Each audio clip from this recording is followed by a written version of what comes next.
na binibigyan, okay, ang kampo ni Pangulong Duterte, which is ang representante niya is si Veronica Duterte, si Kitty Duterte, na binibigyan ng deadline December 29, 2025. Okay?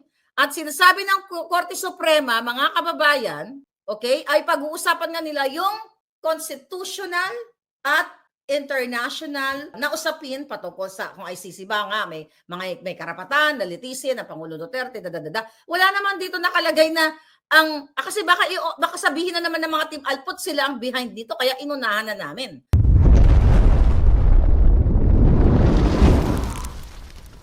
Na mga Team Alpotera, baka sabihin nila, ayan, dahil sa petisyon namin, dahil sa signature campaign namin, kaya ayun, naglabas ng resolution ang Supreme Court at binibigyan si Kitty Duterte at ang kampo ng mga Duterte hanggang December 29 to explain their side. Di ba? Bago kayo budulin, kailangan sunugin na natin yung mga alpot. Di ba? Meaning, mga kababayan, titignan yung mga sabwat doon, si Torres, si Alacanilao, lahat, si Remulla, 'di ba? Kung meron bang, okay? Mayroon ba talagang karapatan yung ICC? Kung meron talaga silang jurisdiction dito kay PRRD, okay? After na nag-withdraw ang ating bansa nung panahon ni Pangulong Duterte noong 2019 officially, nawala na tayo dito sa kadyutahang ICC na ito. Kasi nagbabayad tayo, nagdo-donate tayo, pera ng bayan, taxes ng bayan. Diba? Since, kailan ba tayo naging member dyan? 2000? Kasi ang pagkakalala ko, 95 ba o 1998, nag-start itong ICC na ito. So, hindi ko na double check kung kailan tayo naging kabahagi o kailan naging part ng ICC na ito. But anyway, mga kababayan, so eto yung sinasabi dito sa motion na ito. Okay? Dahil wala na tayo sa ICC, okay? Magdedesisyon ngayon o magbibigay yan ang desisyon, okay?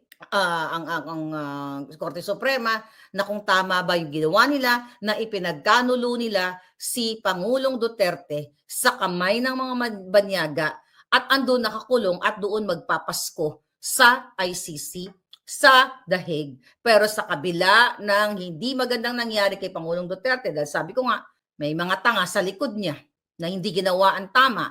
Ngayon, double jeopardy, double dead, double murder ang ginagawa nila.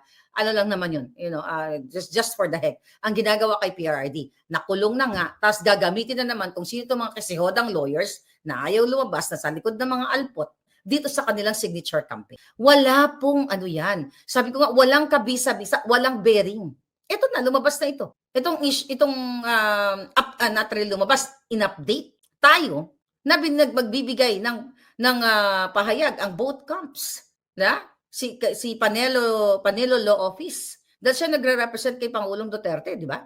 So ilalagay doon sa kanilang pinag-uusapang habeas corpus na yon, motion for habeas corpus. Okay?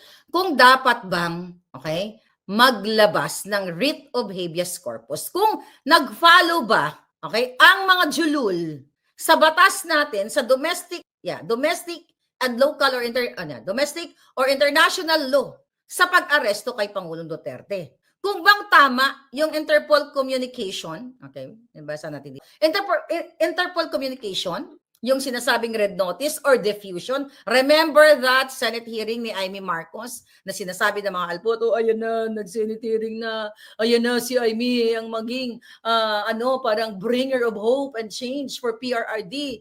Ayan, pumunta na si Amy sa The Hague, nagkita na sila ni Kaufman, Nalala niyo yun? So again, dito, bago December 29, pag-uusapan ng camp ni Pangulong Duterte ng Panelo Law Office kung sinunod ba na ni Torre ng mga julul ang standard o batas sa international when it comes to pagtanggap o pag-communicate dito sa Interpol, Interpol notice at ang pag-aresto, warrant of arrest kay Pangulong Duterte. Sabi nga, paulit-ulit natin, ay kinidnap ang Pangulong Duterte. Okay? Yun mga palangga. So, if you compare the legal basis nitong kadyutahang Alpoteras signature campaign o ng Team Alpot, basura yan. As in, basura. Dahil walang power yan, mga kababayan. Ang mayroon ng legal karapatan. Okay? Ang si Kitty, si Inday, si Pulong, yung mga kamag-anak ni Pangulong Duterte by blood, not by the bukaka. Okay? Kasi itong putang inang alpot na ito, na akala mo kung umaarte yung alap-apo niyang bilat, akala mo pamilya. At sinasabi pa doon sa dahig na siya daw ay mahal na mahal ni Pangulong Duterte. Pero hindi niya maamin na isa siyang alpotera. Nagpapanggap sa mga picture-picture, kunyari may partner, pero sinasabi doon sa dahig na siya daw ay ganito, ganyan. Binukaka niya yung bilat niya. Baboy itong babaeng ito, kaya hindi kita titigilang gaga ka. Malinaw dito sa update, okay, ng balitang ito, mga kababayan, na ang Team Alpot ay hindi pamilya. Kaya walang visa yung kanilang campaign na yan. Hindi sila pamilya, sila ay mga dogs. Mga alpot na bumibika ka, nagpapanggap gumagamit kay Pangulong Duterte para magkapera sila, para magkaroon sila ng connection. At malinaw na yung mga abogado sa likod na sinasabi nila na may legal kaputahang team sila ay mga talawan o mga bugo. Bakit? Ayaw nilang magpakilala eh. Nasaan ang sinusulong ni Pangulong Duterte na accountability and transparency? Yan ang isinusulong ng maisog. Accountability and transparency. Nasaan ang kaputahan yung transparency and accountability na yaan kaya si Pangulong Duterte ay tumayo sa inyo? Sino yung mga abogadong yan? Bakit nyo sinisekreto sa taong bayan? Bakit si Panelo ay may mukha at nire-representa si Kitty Duterte? Nakuha niyo ba ang ibig natin sabihin dito? I challenge itong mga abogadong sinasabi ng Team Alpot na kami ay, di ba binanggit ni Inday yan? I think sabi ni Inday doon sa interview doon kay Chikma, na I think parang mayroong backup sa likod yung mga lawyers nila. Hindi sinabi ni Inday na mga lawyers namin, ng mga Duterte, lawyers nila. Nung binigkas ni Inday yan, nila ng mga alpot, not ng pamilyang Duterte. So kaya nga, I challenge this abogados, mga bugo, sabi ko nga, pagbubuhol-buhulin ko po kayong lahat sa pamamagitan ng bibig ko, ng mura ko. Dahil ginagago nyo ang OFW na inaasahan nyo na iboto kayo for 2020. Hindi lang bangag ang nilalabanan ko, hindi lang kaya matindi ang laban ng Palangganyong Maharlika. Hindi lang mga rebelding makakaliwa, hindi lang NPA, hindi lang mga ensimada, mga traidor, ang nilalabanan ni Maharlika, kundi nilalabanan ko even yung mga gumagamit kay Pangulong Duterte na mga abogado ko na ayaw magpakita sa inyo.